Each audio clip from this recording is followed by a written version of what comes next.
Hello, you've reached Gloria with Farmstead Talk, and I am here today with Saskia Esslinger of Teach Gardening, and she's representing her state of Alaska in this homesteading interview. Welcome, Saskia. Thank you for joining me today. Yeah, thank you for having me, Gloria. Sure, it's a pleasure. So would you like to share with the audience where they can find you on social media? Yes, so I'm on Instagram as Teach Gardening, which is my business name. And then on Facebook, I'm on as myself. And then I also have several groups.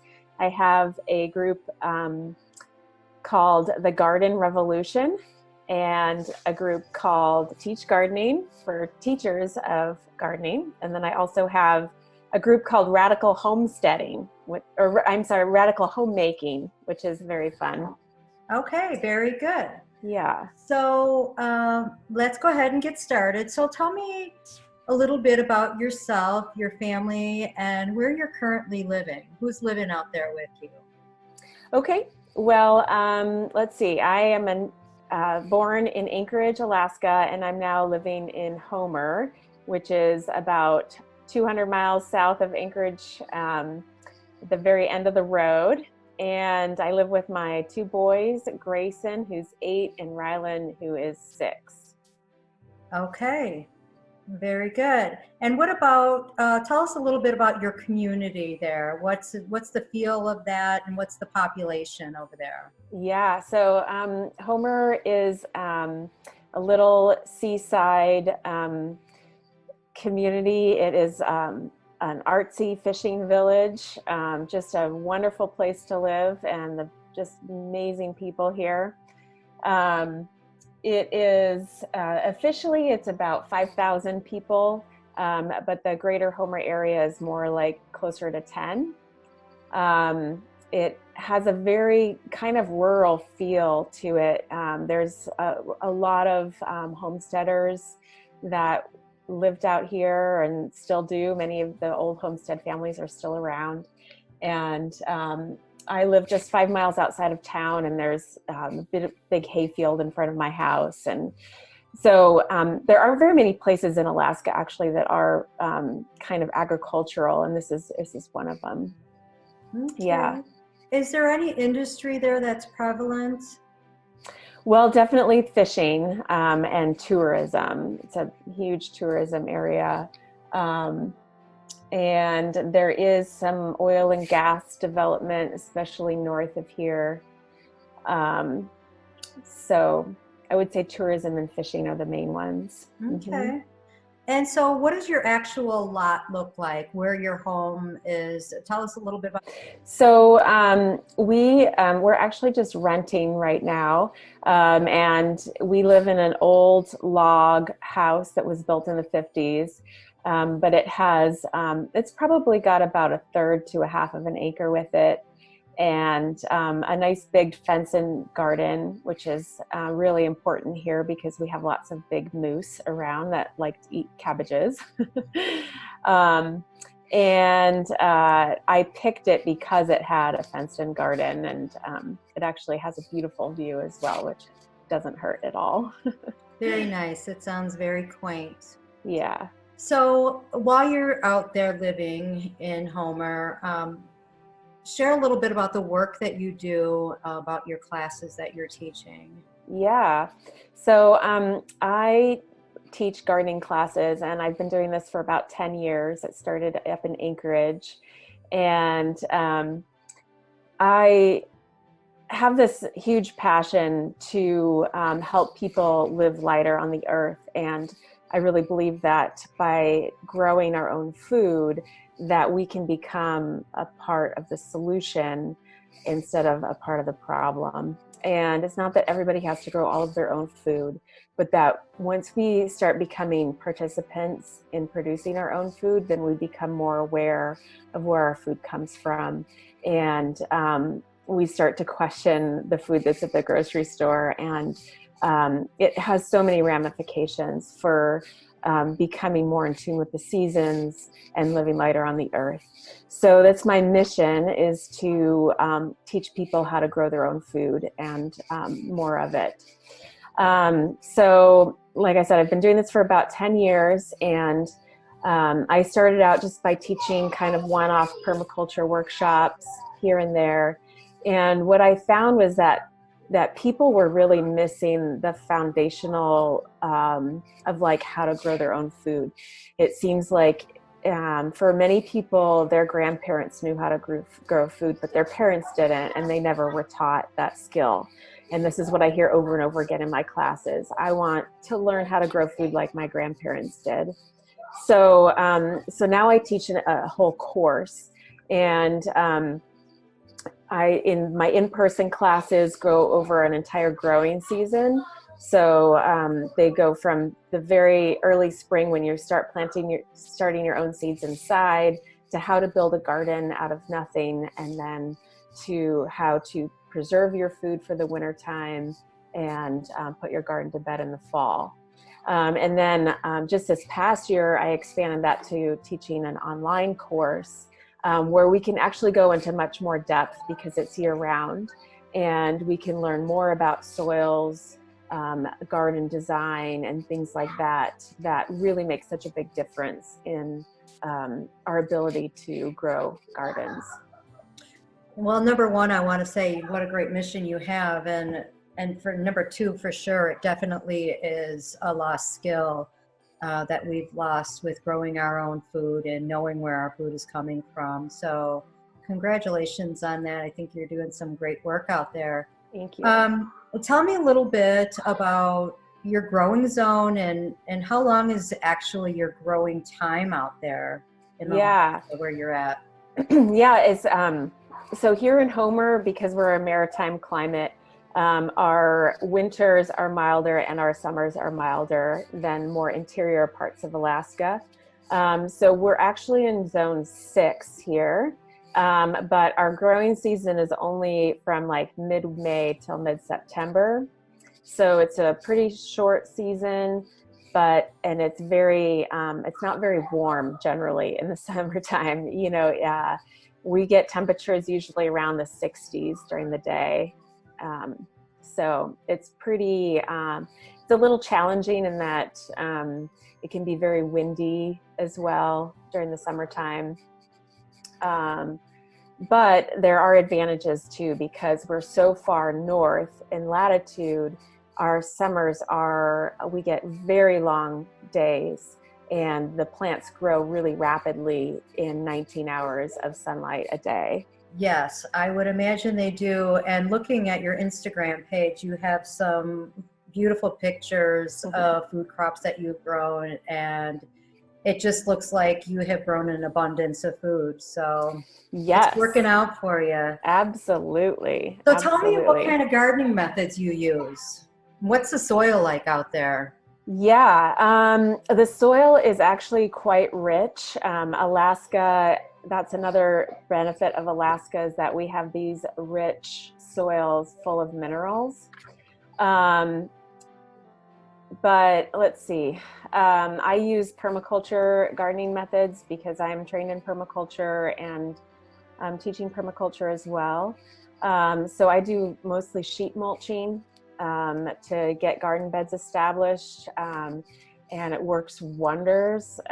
Let me just stop you and interrupt you real quick. If you would explain to the audience, and just in case they do not know what sheet mulching is, if you would explain what that is. Yeah, absolutely. So sheet mulching is a method of creating garden beds where you basically put cardboard down over the existing whatever's there, weeds and whatnot, and then you build up layers of organic matter on top of it. And it's a wonderful way to build gardens using recycled organic materials instead of buying in soil. And it produces raised beds, which are warmer than in-ground beds, which is really important here for us. And the beds are highly productive. It's like growing in a compost pile. And if you've ever had seeds sprout in your compost pile and they do better than they do in your own garden, then you'll know that there's a lot of magic going on there. Right. Yeah. A lot of biodiversity going on. Yes. Yes. I think of myself as being like I don't necessarily grow plants, I grow soil. And my job is to keep the soil life happy, all of the microbes in the soil. And if they are happy, then my plants are happy. Absolutely. That's the key. Yeah. Tell me about food preservation. Yeah. So we were really lucky here in Alaska because the things that tend to grow well are the root crops that also tend to store really easily. So potatoes, carrots, beets, all of these things can be stored in cold storage. And the problem is that not all houses are equipped with root cellars, of course. So we're lucky actually here in Homer that there are some available. But that's like the easiest method of storing food is in root cellars. But I also make use of my freezer. I have a big full-size freezer that I use. And then I ferment a lot of foods because that is so healthy and life-giving for us. So I like to, and my kids like to eat it as well. And then I also dry a lot of stuff and dehydrate it. Okay. Yeah. So I think that's a key skill for homesteaders to have is knowing how to preserve that food when they have an abundance at the end of the season. Absolutely. Yeah, Absolutely. so that's critical because it keeps our food extended throughout the winter when we don't have access to those vegetables sometimes. Right. Absolutely. And I am definitely eating from my garden year round, even though I'm only growing for 4 months of the year, really. Right. And so what are some of the common practices for preserving in your, typically or specifically in your area? Yeah, well, I would say a lot of those same things. There's other abundances here besides in the garden. There's the salmon right out here in the bay and halibut. And there's a culture here in Homer around growing and harvesting your own food, which is really amazing to me. It's a really neat community in that way that most of my friends have gardens, and all of my friends eat from the wild here. So we're really lucky. We actually even there's a lot of wild foods just in nature too. My friends, I have a weekly nature hike that I go on with other moms, and we're always picking things from the wild to bring home to preserve as well. That's awesome. Kind of neat. Yeah. That's awesome. Yeah. Could you name just a couple of the things that you might be foraging for? Yeah, so we do fiddlehead ferns. There's a plant called twisted stalk or watermelon berry that has edible stalks and then also edible leaves and edible berries. There's rose hips in the fall. So that's amazing. That's huge variety. It's really interesting to me that from spring until fall, and even in the winter, there's still things to be harvested from the wild. Really neat. Yeah, that's great, and it's another great skill. Yeah, finding resources in nature that you can utilize for either health or food. So yeah, awesome. Yeah, absolutely. And those wild foods are so healthy for us. Just amazing powerhouses of nutrients.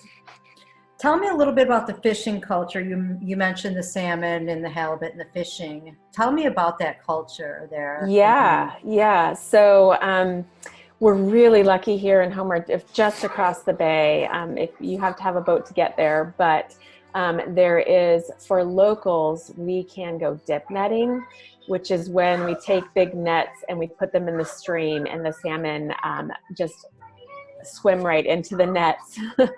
And even my 8-year-old son was able to dip net his own fish this year. And this is a renewable resource. These fish are actually from a hatchery.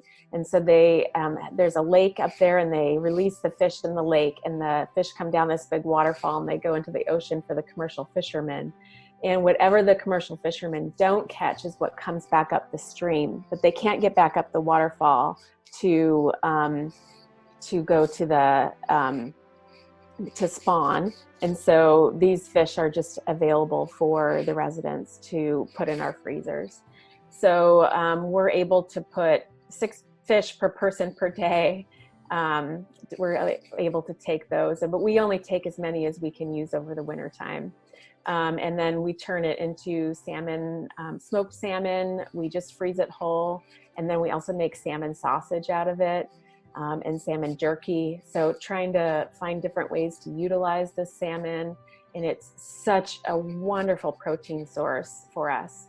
And it's really interesting because we can't really grow nuts up here. Our summers aren't long enough or warm enough for nuts. But we have this other protein source that is available from nature and so healthy for us. Yes, it is. So tell me what month you can participate in this dipping? Yeah, so this happens mostly in July in this here. Although there is fishing in the bay year round. People are catching halibut, and then there's winter kings, which are, oh my God, they're so delicious, full of fat. They're really rich. So the primary fishing season for the dip netting is July, but this is actually a year-round resource for us. That's awesome. Yeah, I just saw actually a picture of my friend harvesting a huge net full of crab out in the bay yesterday. Yeah, that's a great resource for sure. Mm-hmm.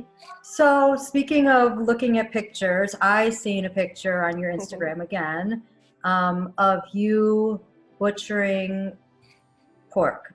And when I seen that picture of you cutting up, and I don't want to sound graphic by any means, but how inspiring it was to see you with your saw, your hand saw, cutting up that half a pig or whatever, that quarter or half, whatever it was. And I thought, man, that really is inspiring. So tell me a little bit about that, how you learned to do this, how you got the inspiration or the wanting to do this on your own. Yeah, go ahead and just share that. Okay. This is so awesome. The pig was not raised by me myself, but it was raised by a farmer just up the street, another couple miles. And we've been getting cow milk from her. And she said that she had some pigs available. And, I just split up with my husband recently. And this was something that we had done together before, but I had never really done it on my own. But it's so important to me to have good quality meat for my kids and for me. I don't want to participate in factory farmed meats. So the only way to do that really is to do it myself. And I did grow up hunting. I'm from a hunting family. My family always had caribou or moose meat to eat. So I grew up around animals being butchered on the kitchen table. But I had never taken charge of the butchering myself. So this half a pig that I got was the first time that it was my project. And I had a friend that was here helping me, but I had to figure it out on my own. And it was challenging, but I just was looking at YouTube videos and going by my experience that I have had in the past, and I did it myself. I sawed the bones and I did all the cuts and I cured the meat myself. I made bacon and pate with the liver and all kinds of really amazing things. I made so much stock. And I just feel like this is so important for my kids to not only eat this good quality meat, but also to see it being produced and see it happening. So they actually participated in the whole butchering process, from the skinning of the pigs to, putting it into bags in the freezer. So, I questioned my own sanity here because it was so much work. And I didn't always feel confident that I knew exactly what I was doing. But I did it. And I have to do it. Like, I feel like a part of me is compelled to do this.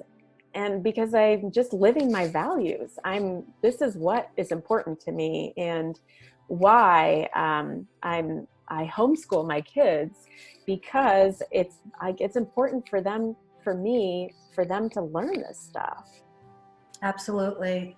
And not only that, just that picture alone was such a powerful statement that I seen, and it really touched me.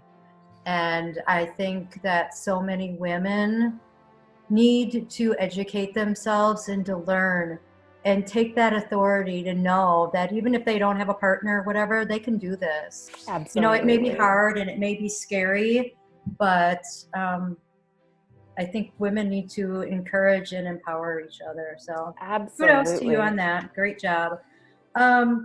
Speaking of your boys, I know that you're really teaching the boys how to cook in the kitchen and how to work with culling animals and butchering. So let's talk a little bit about that. Yeah. So there again, I feel like it's a really important part of their education to learn these skills, from the gardening to the butchering to the cooking. And, when I split up with my husband, I thought about putting them in school so that I would have more time to work. But in the end, that just really didn't feel right to me. And I needed to have them available to be part of the process of living life in this way. So, in the fall, it's really important to me to go hunting with my brothers, to hunting caribou up north. And that's right at the beginning of school. And I just, fall comes or September comes and I'm like, it's not time to go back to school. It's time to put food in the freezer.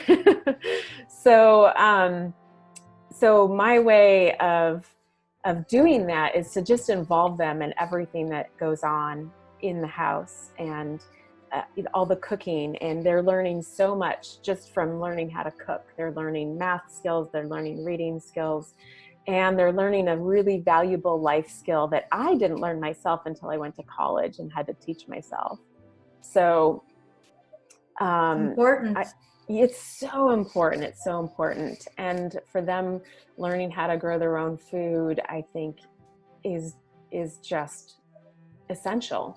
The very end of the road here in Homer, and there have been, we had a really bad wildfires this summer that stopped fresh produce from coming into town. And then we've had snowstorms that do the same thing. And, you go to the grocery store and the shelves are empty. It's really scary to think that we are really vulnerable here to natural disasters and whatnot. So if there was a serious earthquake or something that really stopped the food from getting to our community, how are we going to feed ourselves? Right. And I feel like there is a lot of awareness here in this community because of that. There are a lot of people growing their own food and taking care to stock up and supporting their local farmers because they know how important that is. Absolutely. Yep. Yeah. Tell me what you would do if somebody came to you and said, Saskia, I don't know anything about growing my own food. I don't know where to begin, but I want to live this lifestyle that you're living. What would you tell somebody specifically in your area? Yeah, I would say, where to start? Yeah, I would say that the most important thing is to just begin and to plant a seed, and to get help. Like, if you don't know anything about gardening, then starting a garden can be very intimidating. And that's where a course like mine really comes in, because it takes you through the entire process. It's not enough to just have this vague idea of what a garden looks like. A lot of people think about gardens in terms of like the gardens that they see in Peter Rabbit, with the rows of vegetables. And the modern gardens don't really look like that. or they see what their neighbors are growing in their 4x8 raised beds. And there are easier ways to have a garden, and that take less investment in resources, but invest more upfront in time. So taking the time to get the information to start your garden right will save you so much time and energy in the long run, and help you grow a garden that's more abundant and less work. Okay. So to add to that, if somebody came to you again and asked the same question, but was a single woman like yourself, the advice might be a little bit different, especially if she's got children in tow. What would you say to her? I would say that that this is the most important thing that she can do. I really believe this in all my heart, that putting the time and energy into learning how to garden can help ground her and bring her, can help her find a way to raise her children in a wholesome, wonderful way. And that that it's worth the time and energy it takes to learn and develop this skill, and to spend the time in the garden, and the other things in life will fall into place because of this really important piece. Really, yeah. I'm really amazed at what you're doing, and I'm really proud of what you're doing from one woman to another. So thank you so much. I really appreciate that. It touches me because I've always encouraged women to be strong advocates of themselves and to other women. So, well, and I have to say that my garden really got me through this past year, and everything that happened, like having my garden to go to and really ground into, and feeling supported by my garden, and knowing that I had so much food growing there, like I wasn't always sure of necessarily where the money was going to come from, but I knew that we were going to eat well, which was so wonderful and so important to me. So I really, really believe that when women become mothers, they put the garden aside. But I really think that is the time to embrace the garden, and to really get in the garden and keep yourself. Because otherwise, when you become a mother, a lot of times you just lose yourself in that. So whether you have a partner or not, get in the garden and just take it one step at a time. You don't have to do everything. You can just do one thing. absolutely. And build from there. I agree. Okay, getting ready to wrap up. One word that you can give me that would sum up your experience in homesteading, what would that word be? I thought about this a lot because there's so many words, but I would have to say empowerment, because growing my own food and producing food for myself makes me feel so empowered that I feel like I can do anything. So I would really have to say empowerment. It's a wonderful thing. Great word. Saskia, thank you so much for joining me today on this interview. Much success to you with your business, and thank you. All that you're doing. So have a great day. Thanks. Thank you. Thanks, Gloria.